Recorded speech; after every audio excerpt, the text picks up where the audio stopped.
9mm howitzer cannon, and they came from the factory of one 50 caliber machine gun and one 30, but they didn't go into combat that way. They were a bristle with machine guns. We had a Lotus, so everybody had a toy to play with, and it was important because we had to fire in all different directions.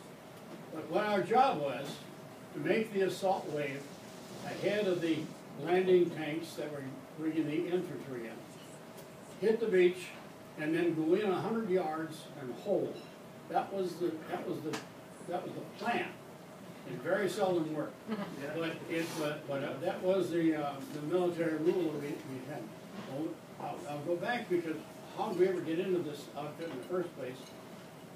I was a radio man, training international Morse code, and we were finishing up the class and wonder what we were going to end up fighting the war in. Well, a bulletin came on the board.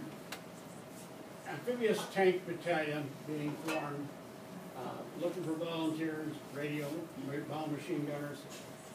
We said, that's a lie. The tanks don't float. And none of us believed it.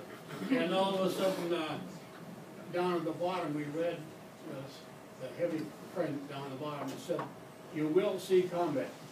And we all volunteered to a man. But that was what did it. And we thought, well, we'll figure out what amphibious tanks are.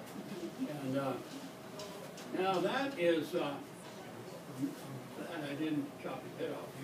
You did. That is a general. I don't even want to slide him on now. I've been talking too much. Smith. I want to tell you that about him because he was so pleasant and so wonderful.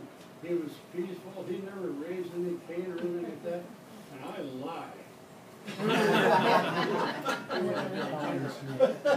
He was, that's General Schmidt, and he was a tough one. We had Howlin' Mad. Howlin' Mad, is that him? Howlin' Mad Smith. That's not him, but that guy's name is Schmidt. But Howlin' Mad Smith was our commander in the 5th Amphibious Corps. Yes, and Howlin' Mad Smith was M. Smith, but we put the word man in because he was always mad. I'll tell you a quick little story. He was a boss of my commanding officer, Falwell. They did Cuba duty together, and Falwell was his runner, and they were friends for years. We had Saipan. On the first day, Falwell was called out to the ship to see Howlin' Mad Smith. And Falwell, as he left there, he said, "What'd you guys do to me? I'm in trouble." Well, he went out to the ship, and I wasn't gone. I was already with K Company 8th Marines, and I'm gone. But when I came back, we found out what he wanted to tell him.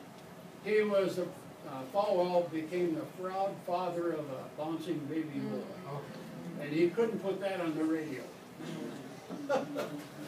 It's a side story there. Okay, now this is a training area in Camp Pendleton. They have. I'm going to get to my proper place here in a minute. Just a little better picture of it. They.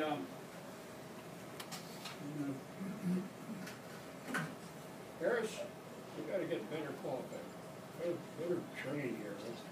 There's something I'm trying to get this.